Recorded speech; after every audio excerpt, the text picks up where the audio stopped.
नमस्कार। सनातन धर्म की जय हो, भारत माता की जय हो। दोस्तों, 2 अक्टूबर निकली है अभी और सोशल मीडिया के ऊपर मैंने एक बहुत बारीक चीज नोट करी कि लोग लाल बहादुर शास्त्री जी, जो देश का लाल था, विराट व्यक्तित्व का आदमी था, ईमानदार था और देश के लिए काम कर रहा था, किसानों के लिए काम कर रहा था, जवानों के लिए काम कर रहा था, देश की सीमाओं के लिए काम कर रहा था। उसकी चर्चा 2 अक्टूबर को सबसे ज्यादा सोशल मीडिया पर देखी और जो हमारे पाकिस्तान के जन्मदाता थे और भारत के राष्ट्रपिता कहलाए और जिनकी हमारे चौराहों पर मूर्तियां लगी हुई हैं, अनेकों रोडों के नाम उनके ऊपर हैं, शहर शहर बाजारों के नाम उन पर हैं, अनेकों स्टेडियम के नाम उन पर हैं, एयरपोर्ट्स के नाम उनके ऊपर हैं, नोटों पर वे हैं। 2 अक्टूबर को उनकी छुट्टी होती है उनके नाम पर, और उनके नाम पर तो क्या क्या नहीं होता। अनेकों किताबों में उनके चैप्टर हैं पढ़ाई के, बच्चों के, और परीक्षाओं में वे छाए रहते हैं। यूपीएससी से लेकर नीचे के कर्मचारियों तक के जो एग्जाम होते हैं उसमें उनके प्रश्न पूछे जाते रहे। आजादी के बाद से बापू छाए रहे। जो कोई विदेशी आता है वो उनके राजघाट जाता है और जो देश के लोग होते हैं वे भी जाते हैं, उनको नम्र श्रद्धांजलि अर्पित करते हैं, बापू को राष्ट्रपिता कहते हैं। मगर बापू के ने आजादी के पहले और आजादी के बाद क्या क्या किया, इस पर विचार करना भी तो बनता है, चर्चा करना भी तो बनती है। सोशल मीडिया पर क्यों लाल बहादुर शास्त्री छोटे से नाटे कट के विराट व्यक्तित्व वाले छाए रहे, गांधी जी क्यों ओझल होते जा रहे हैं लोगों की नजर से। आप प्रशासन की दृष्टि से, आप शासन की दृष्टि से गांधी जी को कितना भी महत्व दें, मगर लोगों की नजर में गांधी जी क्यों कम होते जा रहे हैं, भारत में क्यों कम होते जा रहे हैं। विदेशों में तो आज भी प्रासंगिक है, उनकी मूर्तियां हैं, विदेशों में भी रोड है, विदेशों में भी उनके नाम पर रिसर्चें होती हैं, भारत में भी होती हैं। सत्य अहिंसा के पुजारी कहलाते हैं, नाना प्रकार के उनके बारे में बातें होती हैं। साथियों, 2 अक्टूबर 1869 को पोरबंदर में जन्मे करमचंद गांधी के घर पर यह हमारे देश के बापू कहलाए, जो ये एनआरआई बापू हैं, विदेशों में रहे हैं, विदेशों में पढ़े, वकालत विदेश में करी 1988 में। उस समय, आज के समय में कोई युवा छात्र विदेश जाके पढ़ना चाहे तो कितना कठिन है। बापूजी ने उस टाइम पर वकालत की थी जब लोग सोच नहीं सकते थे, अंग्रेजों के पास उन्होंने जाकर। बापू की कितनी सेटिंग रही होगी, आप विचार कर सकते हैं, बापू कितने पैसे वाले रहे होंगे। अंग्रेज उस टाइम पर लोगों के पास खाने को नहीं था, पहनने को कपड़े नहीं थे, तब बापू विदेशों में पढ़ रहे थे। बापू ने जो वहां पर पढ़ाई करी, उसके बाद वे दक्षिण अफ्रीका चले गए 1893 में कोई अब्दुल के केस के लिए। फिर वे 1915 तक, 9 जनवरी 1915 को वे भारत वापस लौटे, जिस दिन हम प्रवासी दिवस मनाते हैं। और बापू उस समय 46 साल के हो गए थे। आप विचार तो करें, युवाओं को विचार करना चाहिए। बापू 46 साल के हो गए थे, जबकि हमारे देश के जवान लोगों ने 20-20 साल की उम्र में हंसते हंसते इस देश की स्वाधीनता और आजादी के लिए अपने प्राण त्याग दिए थे। गरीब लोगों ने, बिल्कुल जिनके खाने को नहीं था, उन्होंने देश की मातृभूमि से ऐसा प्यार करते थे लोग। और ये गांधी जो 46 साल की उम्र में आया, इसका भव्य स्वागत हुआ वहां पर बंदरगाह पर मुंबई में, और उसके बाद साबरमती में आश्रम की स्थापना करते हैं। ऐसा लगता है बापू के लिए प्लॉटिंग पूरी तैयार हो चुकी थी, सज चुकी थी। अब उन्हें जो काम करना था अंग्रेजों के लिए, वो करना था। तो बापू कोई साधारण आदमी नहीं थे।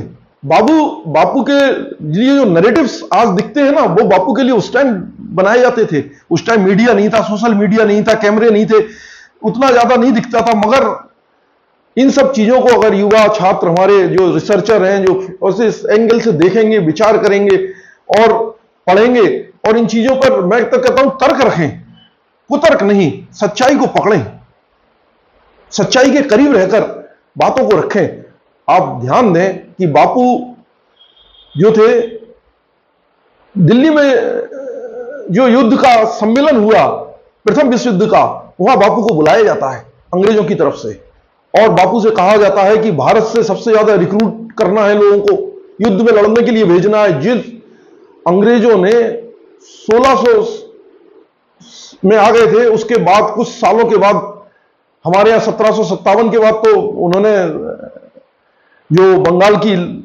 लड़ाई जीती, नवाब को हराया, सिराजुद्दौला का, और बक्सर का युद्ध जीता, उसके बाद तो वे छा गए 1757 के बाद। और उसके बाद से लगातार वे हम पर शासन करते चले आ रहे थे, जुर्म करते चले आ रहे थे, अत्याचार करते चले आ रहे थे, पीड़ित करते चले आ रहे थे, हमारे राजस्व को लूट रहे थे, हमारे पर करों को लगा रहे थे, हमारे अकाल सूखा पड़ रहा था मगर हमसे पैसे छीन रहे थे, किसानों से उनका खून पी रहे थे किसानों का।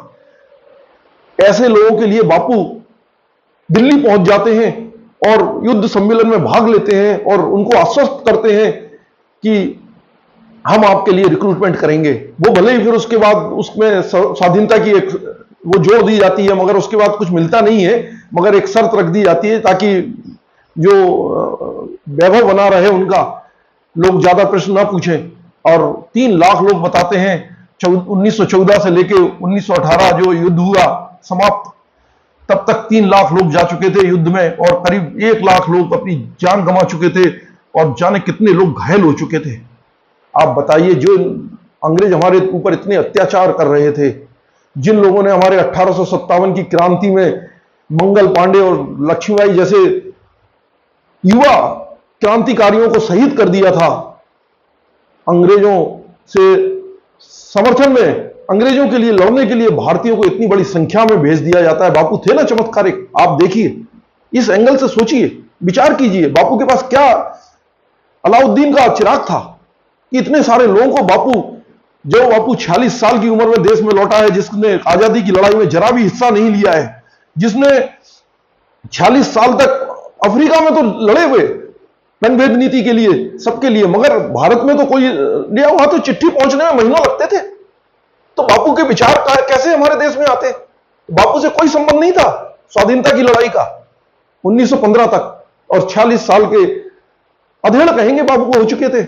उसके बाद वे स्वाधीनता के आंदोलन में जुड़े और सीधे सबसे बड़े बापू बन गए, पाकिस्तान बनाने वाले बापू राष्ट्रपिता बन गए हमारे देश के। अब विचार तो करना पड़ेगा ना, इसीलिए जो सोशल मीडिया पर सब कुछ आया बापू के बारे में, तो लोग विचार करने लगे हैं। इसका मतलब युवा शक्ति जाग गई है हमारे देश की, हमारे इतिहास को फिर से लिखने की कोशिश कर रही है, अपने तरीके से, अपने तार्किक शक्ति से लिखने की कोशिश कर रही है। ये तो अच्छे संकेत है ना। फिर उसके बाद आप ध्यान दीजिए, उस प्रथम विश्व युद्ध में इतने सारे लोगों को अंग्रेजों के साथ लड़ने के लिए भेजा। खलीफा आंदोलन, खिलाफत आंदोलन का जो वहां पर जो खलीफा था, उसका शासन को खत्म कर दिया गया अंग्रेजों के द्वारा, और इतने सारे भारतीयों ने अंग्रेजों की तरफ से अपनी बलिदान दिया, और 1919 में एक खिलाफत आंदोलन हो जाता है अली बंधुओं के द्वारा केरल में, और बापू उसके अध्यक्ष चुन लिए जाते हैं खिलाफत आंदोलन के। टर्की का आंदोलन विदेश का, और बापू इसके अध्यक्ष चुने गए।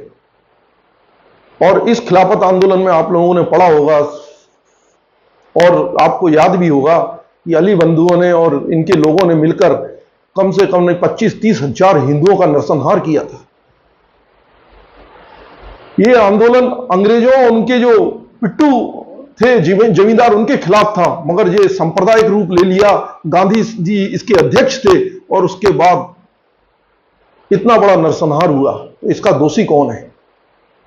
एक और तो गांधी भारत वहां भेजते हैं लोगों को, ब्रिटेन, अंग्रेजों के साथ लड़ने के लिए। खिलाफत आंदोलन, उसकी खलीफा का जो टर्की का वो साम्राज्य था, वो खत्म कराया जाता है, और यहां उन्हीं का अध्यक्ष बनकर यहां भी मरवाते हैं और वहां भी मरवाते हैं। ऐसे गांधी थे हमारे। आप इन चीजों को जोड़ेंगे तो गुत्थी उलझती जाएगी। इसको जितना सुलझाने की कोशिश करेंगे उतनी और गुत्थी उलझती जाएगी। गांधी, आज का गांधी भी वही गांधी की तरह है।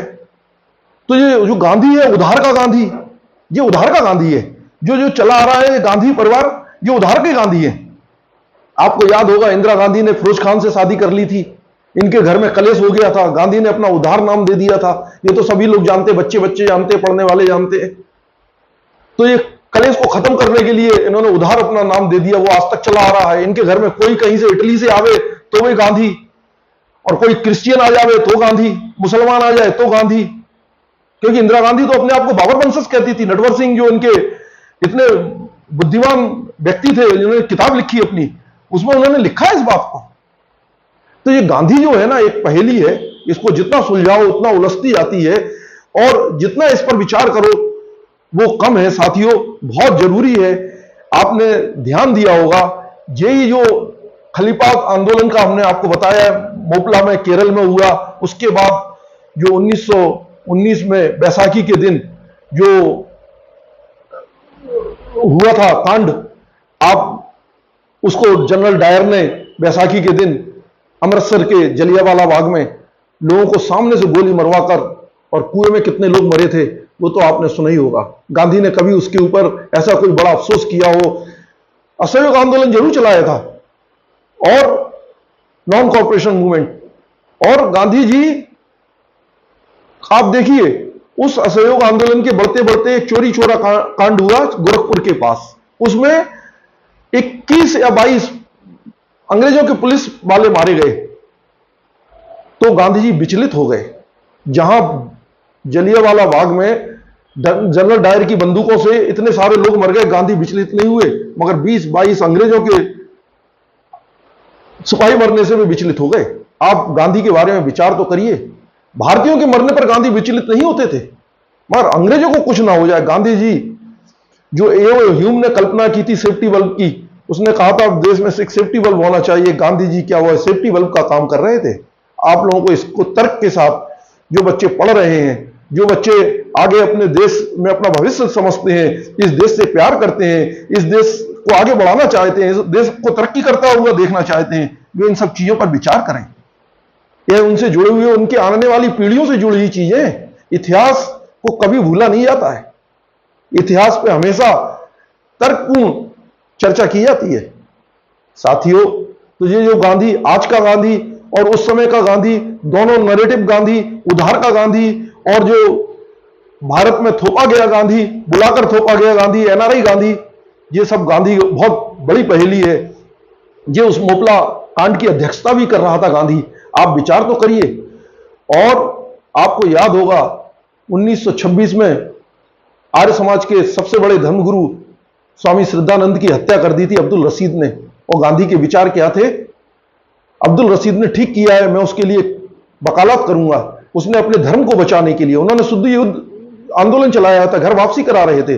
जिन लोगों को तलवार की दम पर कन्वर्ट किया गया था, आप तो जानते हैं इस्लाम में क्या हुआ और क्रिश्चियंस क्या करते हैं। जिन्होंने कन्वर्ट किया था, स्वामी श्रद्धानंद ने बड़ी संख्या में लोगों को घर वापसी कराई थी। और गांधी उससे परेशान हो गए थे, लोगों के घर वापसी करने से, और अब्दुल रशीद का साथ देने की बात कर दी थी गांधी ने। तो गांधी बहुत पहेली है, जितना सुलझाओगे उलझती जाएगी। गांधी जहां अंग्रेजों को जरूरत होती थी वहां पहुंच जाते थे। चंपारण में एक आंदोलन हुआ किसानों का, याद होगा आपको, बिहार में पहला आंदोलन बताया गया गांधी का 1920 का, 1919-1920 का। जो अंग्रेज और उनके जो जमींदार थे पिट्टू, वे इस बात पर जोर दे रहे थे मजदूरों को, किसानों को, कि वे नकदी फसल उगाएं, नील की खेती करें, और जो खदान है जो उनके परिवार के लिए जरूरी था। सूखे बाढ़ जो आते रहते थे उस टाइम पे सबसे ज्यादा, उससे बचने के लिए उनको मनाही कर दी गई थी, उन पर कर लगाए जा रहे थे। गांधी वहां पर पहुंच गए। गांधी किसानों का खेड़ा में आंदोलन हुआ अंग्रेजों के खिलाफ, वहां पहुंच गए। तो गांधी सेफ्टी बल्ब का और आंदोलनों को फुस करने का बहुत अच्छा साधन बन गए थे। वे हर आंदोलन की हवा निकालने के लिए जरूर पहुंच जाते थे और उन आंदोलन को फुस कर दिया करते थे। इन पर तो चर्चा हो सकती है। गांधी, अनेक आंदोलन गांधी ने वापस क्यों ले लिए?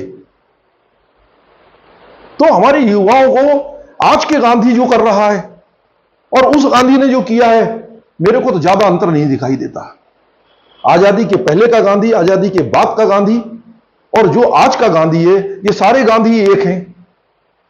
ये सारी थ्योरी एक है, विदेशों से चली थ्योरी है, विदेशों के लिए सोचने वाले, विदेशी लोगों के लिए काम करने वाले, विदेशों में अपने आलीशान धन दौलत संपत्तियां इकट्ठी करने वाले, देश को लूटने वाले सत्ता में रहकर, और अनेक झूठ फैलाने वाले, भ्रामक प्रचार करने वाले, देश के खिलाफ टूल किट बनाने वाले, और देश की सीमाओं, सैनिकों को और संगठनों को भ्रष्टाचार से बर्बाद कर देने वाले जे गांधी। आप विचार कर सकते हैं अंग्रेजों के समय में, गांधी के समय में इस देश की कितना लूटा गया। और जब सुएज नहर बन गई और वे पहले 3 महीने में भारत पहुंच सकते थे, वे अब 3 हफ्ते में आने लगे और वे लूट लूट कर ले जाने लगे। गांधी का समय था वो। और आपने तो सुना होगा कि अंग्रेजों के समय जो सबसे बड़ी अर्थव्यवस्था होती थी विश्व की, अंग्रेजों के समय भुखमरी, बेरोजगारी और नाना प्रकार के अकाल का देश बन गया था भारत। इतनी करोड़ लोग मारे गए हैं, वो इतिहास में दर्ज है। तो गांधी उन अंग्रेजों के लिए काम करते थे। गांधी उन अंग्रेजों के साथ तालमेल बैठाया करते थे। पूरे देश में दंगे हो रहे हो तो गांधी किसका साथ देते थे? आपको मालूम है नौलखी में क्या हुआ, डायरेक्ट सेक्शन डे में क्या हुआ, विभाजन के समय में क्या हुआ। गांधी की अनेक चीजें हैं, हमें विचार करना ही पड़ेगा और विचार करना भी चाहिए साथियों।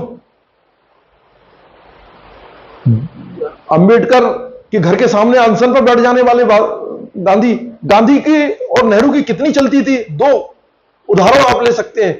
1939 में जब कांग्रेस अध्यक्ष का चुनाव हो रहा था तो गांधी जी कहते थे हम राजनीति में हिस्सा नहीं लेते, और अपना प्रत्याशी खड़ा कर दिया सीतारमैया, और सुभाष चंद्र बोस ने उसे हरा दिया। गांधी जी नाराज हो गए, इतने नाराज हो गए कि सुभाष चंद्र को त्याग पत्र देना पड़ा और भारत छोड़ना पड़ा। आपको मालूम है गांधी जी ने यही नेहरू के साथ किया था 1946 में।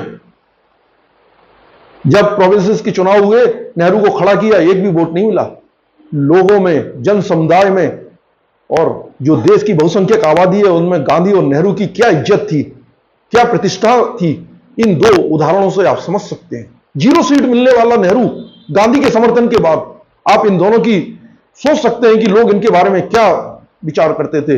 युवाओं को तर्कों के साथ इन बातों को रखना चाहिए, सोचना चाहिए उनके साथ क्या क्या हुआ है, उनके देश के साथ क्या क्या हुआ है, इस देश को उठने में कितना समय लगा है इन कारणों से, इन टूल किटों की वजह से, इन नैरेटिव्स की वजह से।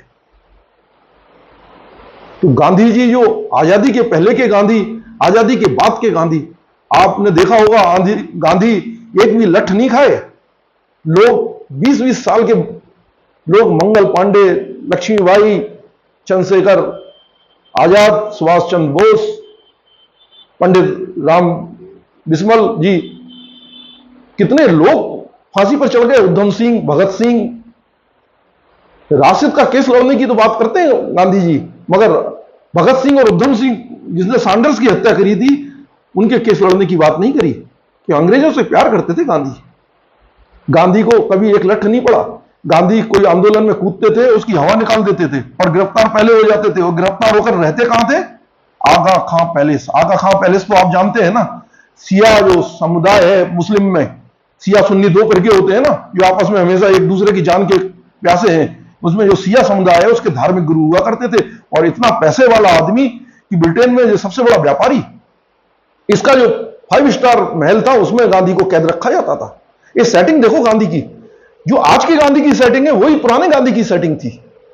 तो ये एक लठ नहीं खाते थे गांधी। मखमल की जो घास होती थी उस पर टहला करते थे गांधी जी, और जो बकरियां शैंपू से नहाती थी और प्रोटीन खिलाया जाता था उनमें से चुनकर गांधी जी दूध पीते थे। 78 साल के थे गांधी।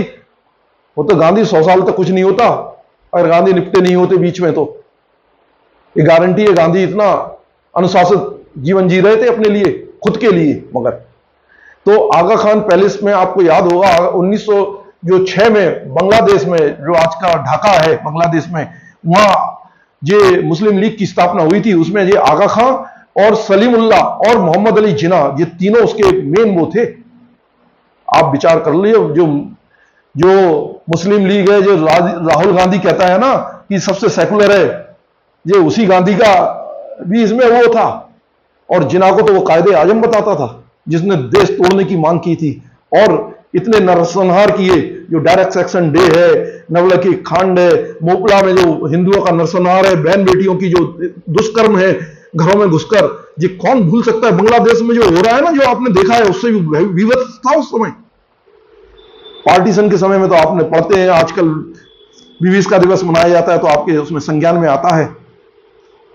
तो साथियों, ये गांधी और वो गांधी, आज का गांधी और कल का गांधी, ये सारे गांधी एक सोच, विदेशी सोच, विदेशियों के लिए जीने वाले, विदेशों में संपत्तियां इकट्ठी करने वाले, विदेशों इशारे पे काम करने वाले, इस देश को लूट कर वहां धन ले जाने वाले, इस देश को लूटने में उनकी मदद करने वाले। अरे कितनी तरीके से इन पर चर्चा की जा सकती है, और करना भी पड़ेगी। इस देश के आम जन, जो गरीबों का अब जो उत्थान हो रहा है, जो गरीबी धीरे धीरे खत्म हो रही है और धीरे धीरे देश लयबद्ध हो रहा है, गरीबी और उसके बीच में जो खाई थी उसको पूरा जा रहा है, और उसके ऊपर एक कहना चाहिए कि 4 करोड़ लोगों को मकान बना के दे दिए और अगले 3 करोड़ की घोषणा कर दी। ये बहुत बड़ा सिंबल है। जिन गरीब लोगों को शौचालय नसीब नहीं था, जिनको गैस नसीब नहीं थी, जिनके बैंक में खाते नहीं थे, जिनके घर में सोलर ऊर्जा नहीं थी, नल से जल की कल्पना नहीं कर सकते थे, ये लोग झुग्गियों में रहते थे, उनके फैमिली, उनकी महिलाओं की क्या हालत होती थी, कितनी असुरक्षित थी वो महिलाएं। आज उन सबको कानून की दृष्टि से इतना ताकत मिल रही है कि जिसकी कोई सीमा नहीं है। तो ये गांधी ना इस देश के लिए अच्छे हैं, ना इस देश के व्यवसाय के लिए, ना इस देश की सुरक्षा के लिए, ना इस देश के बॉर्डर्स के लिए, ना इस देश के सामाजिक वातावरण के लिए। ये जिसमें जहर खोलना चाहते हैं, और जो पहले भी जो जहर घोला गया है अंग्रेजों के साथ मिलकर, उसका भी एक बहुत बड़ा एनालिसिस करने की जरूरत आ पड़ी है। इस गांधी के बारे में तो एक बड़ी इंटरेस्टिंग चीज और हम बात करना चाहेंगे। इसका चाचा सिगरेट पीता था, गांधी जी उसके ठुट उठा के जला के पीते थे। तो गांधी जी शौकीन रहे हैं, ऐसा थोड़ी है। ये गांधी, हमारे महात्मा बकरी पालते थे, ये गांधी, हमारे जो महात्मा थे, सॉरी, गाय पालते थे, महात्मा गांधी बकरी पालता था। अहिंसा का पुजारी बताया जाता था। बकरी ईद पर लाखों करोड़ों बकरे काट दिए गए, कभी गांधी को बुराई नहीं हुई है। कमियां जो हिंदुओं में ढूंढता रहता था। वाल्मीकि समाज के मंदिर में इसने कुरान पाठ कराने का घोषणा कर दी और जबरदस्ती वहां कुरान पाठ करा दिया। आप सोचो तो, उन गरीब लोगों से ये मस्जिदों में कभी हनुमान चालीसा नहीं करा पाया। इसके इतने कृत्य हैं कि जिनके ऊपर जितनी चर्चा की जाए कम है। इसलिए सावधान। सबसे जो आज का गांधी है वो पुरानी टूल किट पर चल रहा है। पुराने समय में भी वही नैरेटिव्स इस्तेमाल होते थे, आज भी उससे ज्यादा खतरनाक नैरेटिव्स इस्तेमाल हो रहे हैं, क्योंकि आज उनसे ज्यादा पैसा उनके पास है। जो भारत से धन संपत्तियां एक समय लूटी गई थी, वो आज भारत के खिलाफ इस्तेमाल हो रही हैं। साथियों, जो ब्रेन ड्रेन की बात करते हैं, ब्रेन ड्रेन, इनके जो अराजकता थी, जो कभी बिजली नहीं दे सके, रोड पानी नहीं दे सके और अराजकता फैली हुई थी, उसके कारण लोग इस देश को छोड़कर गए हैं। ये रोजगार देंगे इस देश में, माफियाओं को पैदा करने वाले, गुंडों को पैदा करने वाले, और राजनीति को भ्रष्टाचारियों और गुंडों का शरण स्थल बनाने वाले इस देश का क्या उद्धार करेंगे। तो ये गांधी और वो गांधी, कल का गांधी, आज का गांधी, सारे एक से गांधी, उद्धार का गांधी, इन सब पर आप चर्चा करती रहिए। युवाओं, ये आपका देश है, आपका भविष्य है, इसको आगे ले जाना आपकी जिम्मेदारी है। और स्वस्थ और अच्छी चर्चा करें। ये जो गुटखा खाकर और शराब पीने वालों की जो भीड़ लग रही है, इससे आप दूर होते जाएं। ये आप लोगों को बिगाड़ने का, ड्रग्स तो आज कितनी पकड़ी जा रही है, पहले नहीं पकड़ी जाती थी। आज ड्रग्स का जितना पकड़ा जाना है वह युवा शक्ति के लिए बहुत अच्छे संकेत हैं। नहीं तो कितने परिवार बर्बाद हो गए।